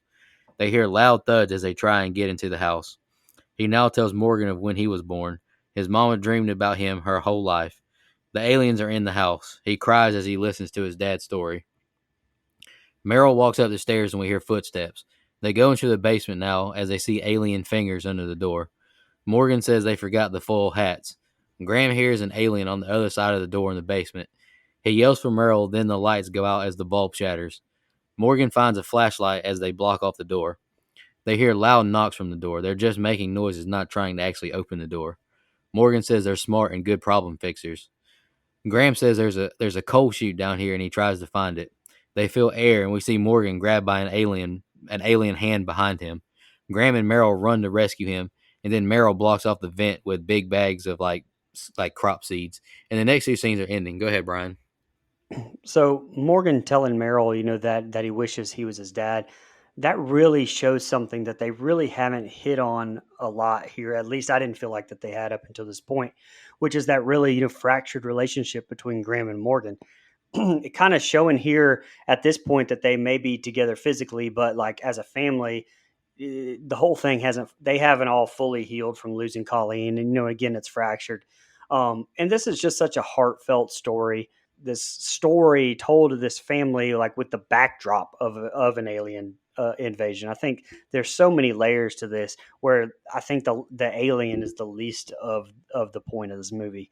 And, to me, you get a lot of like this is our Last Supper vibes where everyone picks their favorite meals. And while they were picking, I couldn't help but think, good thing he has all that shit, because like my luck, I would have picked like a steak and there's no fucking steak in the fridge. I would have to tell my kids we can't have a fucking Panda Express. Pick something we have like cereal. Jesus, I don't know, but this whole thing like definitely is the calm before the storm of the third act, and it really gives you that, not foreshadowing, what's it called, foreboding feeling here. It did me, at least. The only thing I didn't like here is about this whole entire part of dinner. Is where Graham wouldn't pray even though Morgan wanted him to.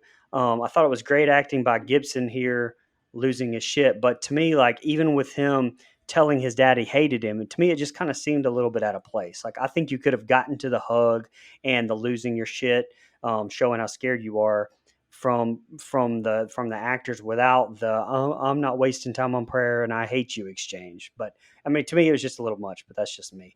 And then you get that emergency broadcasting system sound, and just, I mean, like the nailing the boards to the backdrop of that whole, almost like an X-Files esque music, and then the crickets just stopping, and you hear the look on his, or you see the look on his face, just holy shit, like it's on. And the closing shot of this set where the board covers the camera, and I know that's just like film school 101 technique, but I fucking love it.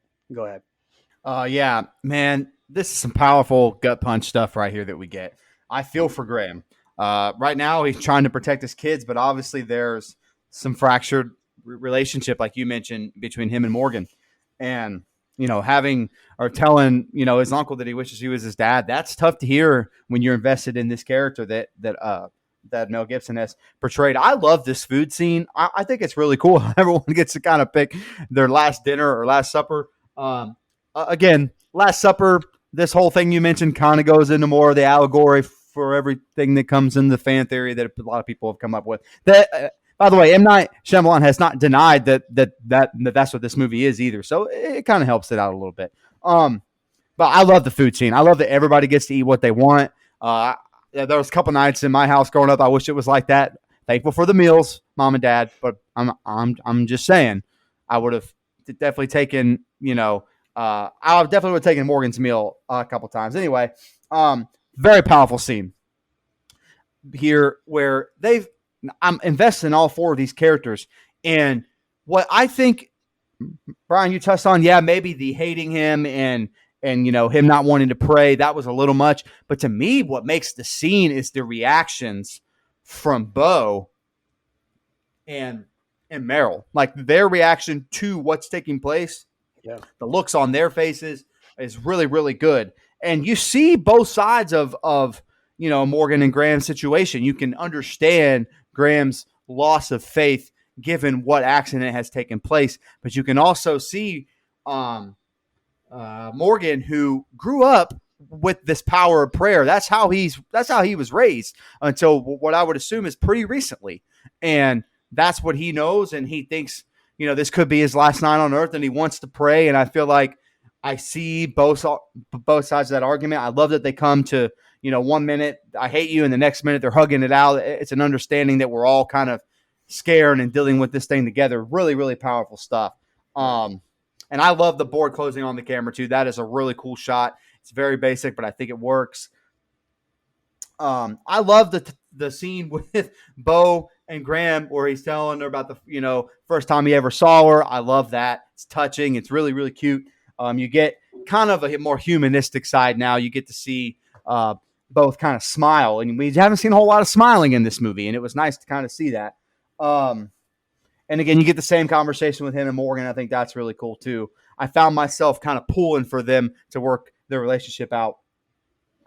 The the lights going out because he has to find the axe or whatever. Really, I really like that.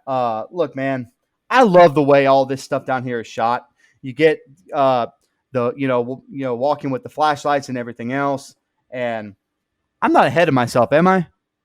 Am I scene by scene? They've already gone down the stairs, right? Yeah. Yeah, okay. I just want to make sure I had it right. Okay, so I love the way the coal chute scene is shot, where they're walking around with those flashlights and they're kind of about to meet in the middle, and then they kind of meet and they're looking at Morgan, and there it is right there. And I love, honestly, if you don't look hard enough, yeah, you expect the kind of jump scare thing there, but I think it's a great jump scare. The hand coming out and grabbing him is the first time I ever saw it. Is not something I expected at all, and I think it's really good. By the way, I know Merrill's looking for a job, so when all this is over, he should get a job at Tractor Supply. Man, the way he moved all that seed in front of it, he's got a career. He's got a career moving all that seed after all this is over. But this is one of my favorite sets of scenes, no doubt. Like honestly, it's probably my favorite set of scenes, just because we really start to get intensity in the family dynamic and everything else, and I think it's really, really good. Yeah, so that's all I have. So I love the last meal dialogue, like when he's saying, "What do you want? Anything, name it." And Bo says spaghetti. Okay. And then Morgan says, "I want French toast and mashed potatoes." I love how Graham's like, "Now we're talking." And then, what about you, Meryl? Chicken teriyaki. All right, I'm gonna have a bacon cheeseburger with extra bacon. And so, like, I just think that was great. But first of all, who the hell has? I mean, maybe I'm in the wrong here, or I'm in the minority here, but who has that much shit in their house? Like, I have everything you want, just name it. Like, that Right? man That's what I mean. full That's fucking crazy. menu. But it's like I can understand having shit for French toast, and I can understand having stuff for a bacon cheeseburger. I can understand having spaghetti shit, mashed potatoes. Really, who has chicken teriyaki stuff on deck at all times? I guess is what I'm getting at. But anyway, but the meal itself, that was tough as fuck to watch, because it is, like you said, so powerful. And he's like, he won't even, he's done everything in his power this whole movie to comfort his kids and to make his kids feel safe and loved. But his angst and anger towards God is so strong that he won't even fake pray to amuse his kids. I think that's powerful shit. And then, when he cracks and he starts grabbing shit off everybody else's plate and he starts eating it, and then Morgan's crying and the family hug, like that was a great set of scenes. I get what you said, Brian, like it might have felt out of place, or they could have done it differently, but for what it was, I thought it was really well done. For sure. One nitpick I have on this movie is they boarded up the doors on the wrong side in some instances.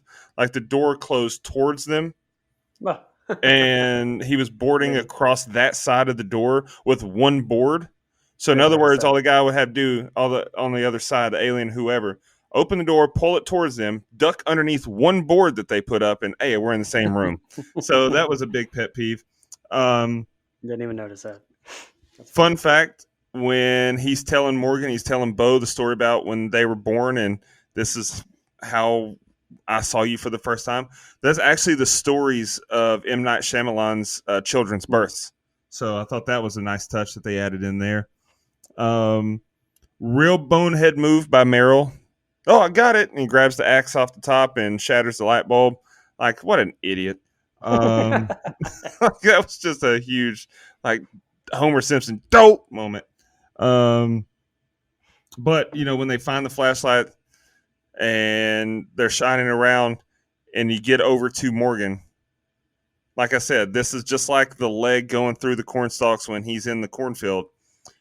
The camera, the light's on him for a second, but you don't see any movement. You're like, what am I supposed to be looking at? And then the hand reaches out, because also the aliens have that little camouflage technique that they use.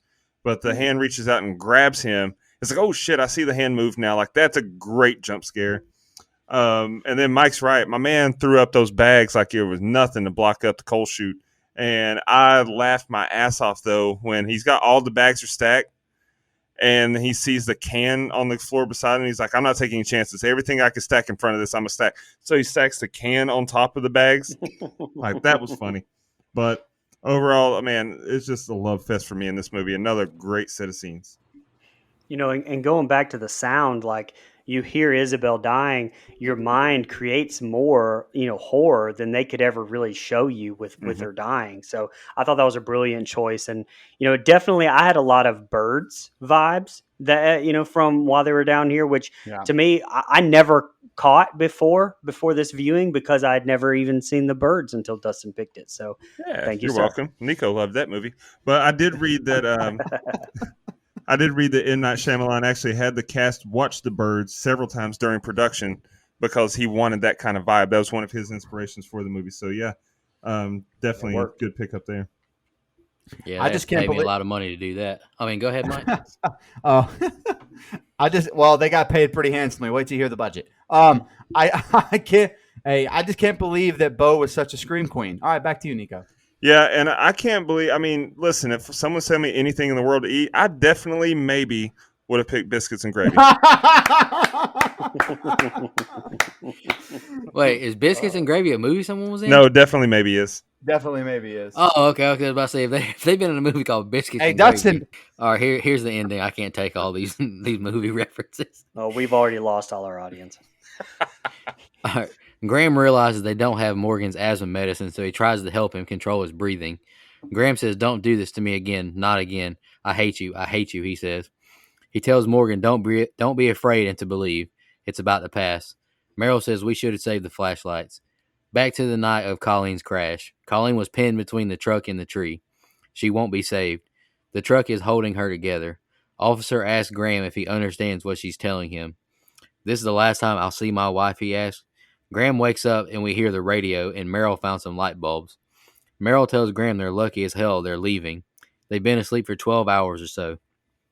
They had a poison gas, and a lot of people died. Something scared them off. People must have figured out how to beat them. Meryl asked Graham, he didn't think we'd make it through the night, did you? One thing Meryl can't take is when his older brother, the person he's everything he wants to be, loses faith in things. He saw it in his eyes last night. He never wants to see it again.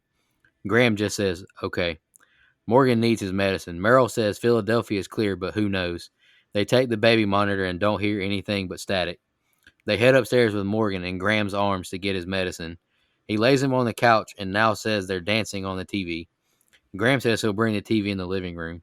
We see an alien in the TV reflection, and it's got a hold of Morgan. He realizes it's the one from the pantry with his missing fingers. Graham remembers the night of his wife's death when he last spoke to her. She was taking a walk and says it was meant to be. Tell Graham to see and Meryl to swing away. Now we see Graham and Meryl's interaction on the couch again. It wasn't a coincidence. Graham tells Meryl to swing away. He grabs the bat off the wall and starts bludgeoning the alien as it turns its back to them to feed the gas into Morgan. The alien falls into a dresser and water pours on it, burning its skin. Graham carries Morgan out and gives him the EpiPen shot. Meryl hits the alien more and more water spills on it. We see the alien stop breathing in the TV reflection. His lungs were closed. No poison got in, Graham says. That's why he had his asthma attack. Morgan awakes and asks if someone saved me. I think someone did, Graham says. Quick shot through the house, and we see it's snowing outside now. We see Graham has gotten back into church. And then it just ends, and it says an M. Night Shyamalan film as the end credits roll. All right, Brian, what do you think of the ending? Oh, I love the ending. I love how everything comes together, and I love how it's not so much of a quote unquote twist. It's just, how everything comes together. I think you definitely get more added scare factor here by the lights going out, of course. And I thought it was brilliant focusing on the flashlight on the ground as Morgan is grabbed, and you just kind of hear the commotion. You don't really know what happened at all until she picks the light up. And, like Dustin was talking about, we see Meryl putting the seeds back up, and it honestly had me tearing up, literally tearing up watching Graham with Morgan. And I've seen this movie so many times, but just watching him, helping him try to breathe again, just again, relating to Graham, putting myself in his shoes with my kids, and just Joaquin does such a great job with his facial expressions on this, in this set of scenes, his face acting as we focus on him and not the situation, going on in the back. A fact, definitely not a fun one, but a fact nonetheless. The scene in which Graham has his last conversation with his wife, where we finally get the full, what happened with Colleen. It was actually scheduled for September 12th, 2001, and was filmed right after the cast and crew had a 9/11 candlelight vigil. And but it was such an interesting choice, I thought, having the finale happen in the daylight. To me, that just kind of showed how much this movie isn't about the aliens and how honestly deep it is, and everything comes together. This family all plays a part in it. They all have a role in surviving and saving their family in the end. And I've seen this a ton of times, and I still had tears running down my face when Morgan woke back up. I fucking love it. I don't know if I've said it this movie or this show yet, but I love this movie. Yeah, so I know the ending of this film, critically takes a lot of flack from a lot of people, and I get that. But if you view it through a different lens, I really think it works. I think, we've kind of talked about the dynamic of the family and the faith and all that stuff throughout the whole review here, and I think because of that, this works. Now, I understand, I'm skipping around here, but the alien being taken out by quote unquote water is not a great ending to a monster movie. I understand that. I get it. But I'll get into that in a second. Look, great scene or great acting right here with Culkin and Gibson, where Morgan can't breathe. Like, I love how Gibson portrays being a good father that way, and I think Culkin does a great job in the struggle. Then you actually get the scene where Colleen, you get to see her, and she's only in this movie for that brief moment, but she's technically in this movie the entire time. And I think that's what makes her work as a character. She's there, but she's not there. And you finally get to see that moment between those two. This is the one time where I actually have to block out Scary Movie 3 because they ruin this scene for me as far as, they kind of play on it a little bit and make it less serious and stuff. And it's funny in that movie, but it's hard not to remember it while watching this. But man, powerful scene. It's almost like Colleen was trying to give him some signs. Anyway, I'll allow it. Thank you. I'm cutting it. You don't have to do that. Come on. Look, you knew it was too good to be true that everything was just going to be fine overnight. You just knew that. I do like the fact that this movie gives you that sense of calm before one last storm that we're going to get. I like that. It kind of pulls me in a little bit because you're like, wait, that's it? No, it's not it. Look, I'm not the biggest fan of water being the, kryptonite of these alien things. But again, we kind of talked about it, so I'll touch on it briefly. I'm going to give you a video to go watch that'll do a lot better. If you go watch That Film Theories, which is a What Culture video on YouTube, where Ash, who a lot of people in the horror community know because she did a lot of the What Culture horror and gaming stuff and all that. Ash, at the time of What Culture, does a really good narration video of what Signs is really about. It's That Film Theory on YouTube. Highly recommend going to watch that because they get into this movie. These aliens are not aliens. They're Graham's demons. Okay, his past, his dark past, a punishment from God because he lost his faith, and he's trying to overcome his demons. It's an allegory. And when you view and look, I understand, yes, they're aliens, but if you view the movie through this lens, the water being holy water, burning those demons makes a lot of sense to me. And I know, to me, that's not a stretch because M. Night's almost confirmed it. So you guys can give it that look if you want. But in interviews, he's talked about it numerous times. But again, if that's not how you want to view the movie, that's fine. But it is there. This movie has all kinds of religious overtones in the first place. I mean, it stars freaking Mel Gibson. What more do you need? But I don't have a problem with the ending either way because, like we talked about, they hinted at it the whole movie. They don't like to go near water. None of their crop circles are near lakes. Like, it's in the movie as subtext anyway. Before I go through my breakdown of that scene.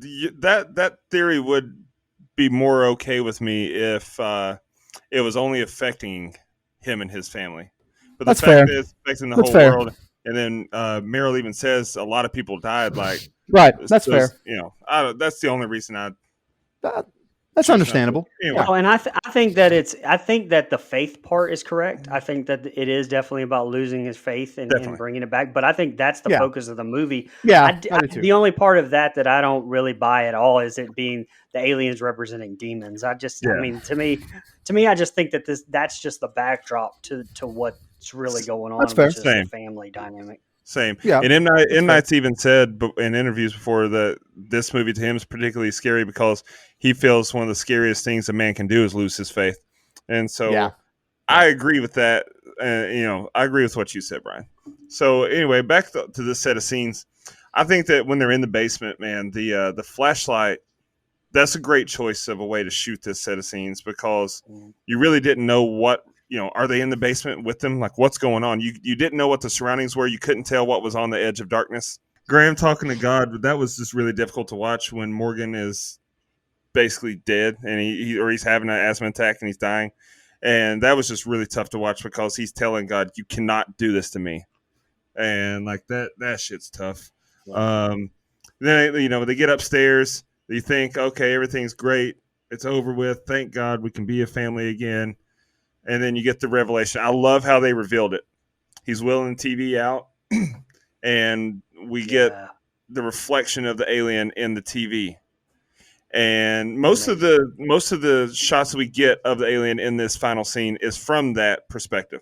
You're looking at the reflection TV. I think that's a very good choice because my biggest gripe with this entire movie is the way the alien looked. I don't think the alien looked great. The CG was not top notch. It wasn't terrible, I guess, but it just didn't look as good as I think it should have. Um,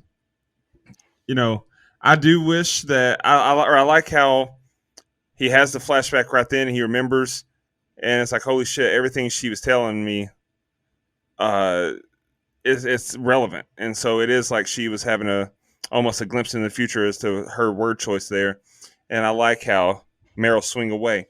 Now, the only thing about it is, I hate that it had to be his bat that shattered and broke because it obviously meant something to him. He had the damn thing hanging on the wall. I really wish he had a better weapon, maybe something with the blade because we all know machete kills. That's another one. Something Nice. about the bat I didn't understand though. So that's Graham's house, right? And Graham had the bat hanging up with the little plaque. Was that because he was just, hey, I'm proud of my brother? Or is that something Merrill put up whenever he moved in? I don't know. That's a good point. That's how I took it. I took it as he moved in. This is your home now too. Make yourself a home. Well, I want to hang my bat up, and he's like, "Well, I'm proud of you." So yeah, you hang it out, hung it on the wall. So that's the way I took it. But I get what you're saying. Now, and like I said, when you get this shot of the bat broken on the floor, it's like, damn. To me, that just proves that this was one of those moments that's like bigger than anything. You don't care what you break; it's a material thing because he saved the family. He saved the day here.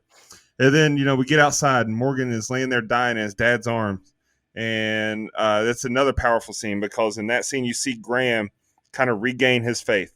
He's like, "Okay, big guy, come on, don't do this. His lungs are closed. Help me out here. Throw me a bone." That's a powerful scene. Now, I said that it's been absent the past couple weeks, but we're bringing it back. This movie has a Man Fuck Them Kids award. The Man Fuck Them Kids award in this movie goes to Meryl and Graham because neither one of them had the idea, hey, maybe we should take Bo away from this. Maybe she shouldn't watch her brother die. Because had he died, she would have been fucked for life knowing that she watched that happen. They're just like, nah, watch it. I don't give a shit. We're too consumed. And all Meryl was doing was walking around in a circle with his hands on his head like, oh, my God, oh, my God. Grab the damn girl and take her inside, take her around the corner. Don't let her watch this. But anyway, a great ending to a great damn movie that, like I said, it'd been a couple of years, I think, since I watched it. When I watched it today, I'm going to watch it again probably before the weekend's over. Like, I love this effing movie. All right. Any more final thoughts before we jump into a couple of fan questions? Let's do it. All right, let's do it. Jman5765 on Instagram asked, what was everyone's reaction to seeing the alien in the news footage? I told mine, so. Yeah, I mean, so when you're seeing it in the news footage, I don't think it looks as bad as when you see it in their house. And so I thought that it was awesome. I thought it was one of those, oh shit, like that's what this thing is. Like there it is. It's real now. It's a real threat. You're not just seeing a limb going through a cornfield. You're not just hearing clicking sounds. It has a look now. And so I thought it was an awesome scene. Nope. Everything you said, I agree. Absolutely. Considering I think I since I have a little bit of a different perspective, I think like Mike mentioned earlier, I think kind of seeing Scary Movie 3 first before this has kind of affected the impact, I guess. Because to me, it was just I know it's highly regarded scene, but to me, it was just kind of another scene because I've already seen it. Like I'm not looking forward to watching The Sixth Sense because I already know the plot twist. So maybe already knowing it has kind of affected it, my point of view. And Sean Irwin asked, and I'll let Mike touch on this because I have no idea about this other theory. Would it have been better if they had stuck with the original idea of them being demons, or is that too different? I could take or leave either one of those. Like aliens, demons, kind of if the movie's the exact same, I really don't see much difference in the plot. So I like either one. Fair enough. Let's jump into fun facts real quick. I've only got a few of them. Uh, from IMDb, the artwork in the book about extraterrestrials was done by writer and director M. Night's daughter, Salika Shymalan. The stories of the children's birth are actually the stories of M. Night's two children. Joaquin Phoenix replaced Mark Ruffalo, who had to pull out of the film due to a brain tumor. It was later found to be benign. The production used a new watering technique to make the corn grow faster, which the Delaware Valley Agricultural College was then very keen to adopt for themselves. M. Night wanted Mel Gibson because he's the guy you believe will protect his family at all costs. Uh, Mel Gibson didn't realize Shyamalan was playing the vet until that day they came to shoot. And the last one I have is the Brazilian video was shot with a household camcorder by M. Night himself. I only have two. I'll go ahead. The Graham Hess was originally written as an older character. Paul Newman was offered the role but turned it down, as did Clint Eastwood. And my last one is, Cherry Jones, Officer Paskey, which I gave so much praises at the beginning of the movie. She was also in The Village, Perfect Storm, and Ocean's 12, which I absolutely love her in Ocean's 12. That's what I remember her the most in. Just an outstanding actress. I got two that we haven't said. So M. Night considered calling this movie either The Alien Bulletin or Visitors before settling on Signs. Thank God he settled on Signs, because if this movie was called The Alien Bulletin, I don't think I ever would have watched it in the first place. Visitors, I guess, would have been all right. Johnny Depp was originally approached to star. Now, that's the only information I have, so I'm assuming that would be for Meryl's role, because I don't think the original is written for Graham to be older, so surely it wouldn't have been for Graham. But yeah, Johnny Depp. I'm glad they went with who they went with. It all worked out. Absolutely. This movie was made for a cool $72 million, Nice. which is a lot. Grossed $408.2 million. So made it. I said this movie did pretty well. It's the third highest grossing M. Night Shyamalan film. Wow. Nice, Mike. That's about how much money you got in your checking account, ain't it? You fund this? Shit, I wish. I wish. All right, let's jump into the rating. Anybody want to go first tonight in particular? Hey, I'll go first. I'll get mine out of the way. Mine's short and sweet. He's about to put his dick on the table. Look, watching this as a kid just out of high school and to now watching this as a parent, I related to Meryl then, but now I relate to Graham and having a boy and a girl myself with the same type of relationship Bo and Morgan have here. It sucks me into this movie even more, which I didn't even think was possible, to be honest. This movie, isn't about aliens. Obviously, it's about loss, fractured family relationships. It's about faith, losing that faith, gaining it back, coming back together. I love this movie. I give it a 10. Nice. I'll go ahead and go too, so that we can just keep on this high note. Like I said, I love this movie. From the first time I watched it, it was one that when it was on pay-per-view, just kept watching it over and over and over. I own the movie. So I own a lot of movies, but this one I've owned for a long time. It's not one of those I just bought on a whim because, hey, I do a horror movie podcast now. Let's just go ahead and buy this. No, I've owned this one for a long time. It's got great replay value. It holds up over time. The acting is top notch. The dialogue's great. So the only nitpicks I've had were very minor. So I'm gonna go with a 9.25. Let's go. All right, let me go next, Mike, so we can end on a higher note, okay? I didn't know if we were going to pick a favorite and least favorite because there's really not much to pick, but I chose the alien at the end as my favorite, and the least favorite was Colleen. But I can honestly see why nobody else picked one. I just wrote just a little paragraph. I haven't seen all of M. Night's movies, but all the ones I've seen up to this I enjoyed. But then came Signs. I wrote, is this a bad movie? No. I think there's great acting with some great heartfelt scenes with a nice underlying message of regaining your faith. However, I just found the movie too long, and I kind of was bored watching it a little bit. I don't know why, Brian. The movie just didn't suck me in and have me invested. I mean, it's not personal, obviously. Just I don't know. I just I just couldn't get into it, man. It didn't suck me in like I'd hoped. But I gave it a 5.5. I'm sorry. Yeah, everything that Brian and Dustin said, I pretty much second that. Obviously, I don't have any favorite or least favorite kills, although obviously the least favorite kill will be Colleen because that's sad. No, the dogs. Come on, man. What the hell? They killed Dogs. dogs in this movie. I know both. Yeah, so I And Colleen's death at least served a purpose. She was able to tell Meryl to swing away. Anyway, go ahead. I still think that's my least favorite kill. I don't want to see the woman die. Yeah. So again, love the acting, love the cast. I actually love the direction here. Cinematography is good. The score is used really well. This movie is kind of scary in its own way, which I think is what makes this movie very unique. So really enjoy it. Glad we got to talk about it. I gave this movie a flat 8. All right, so for our composite score, that's an 8.1875. Hey, we're still above IMDb, even with me. Wow. Flatten the curve.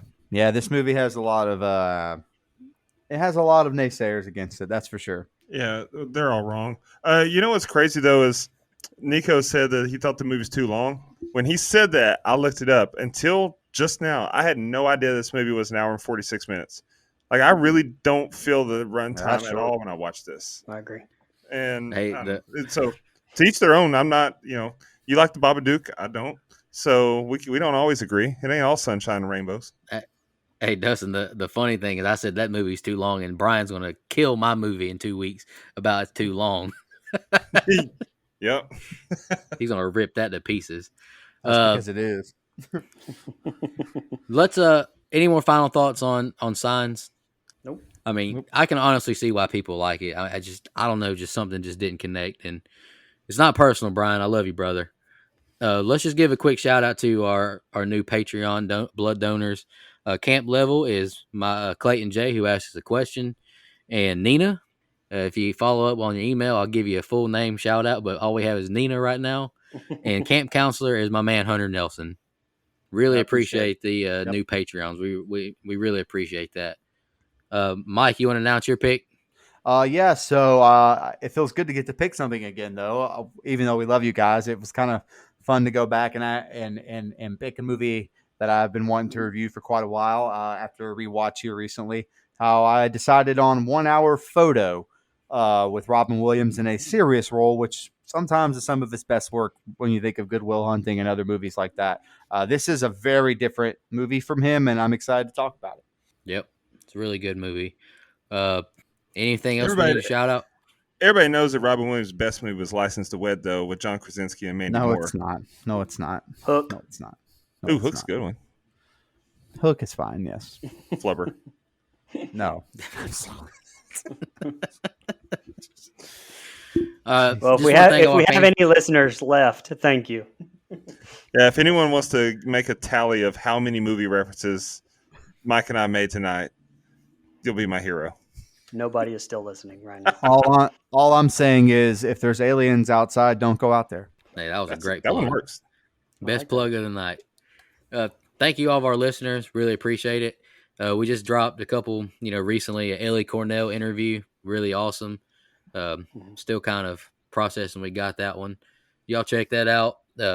Thanks for all the listens. We appreciate it. We'll be back next week. and I'll take the check for the lateral plug earlier. Just want to remind everybody. Don't go out there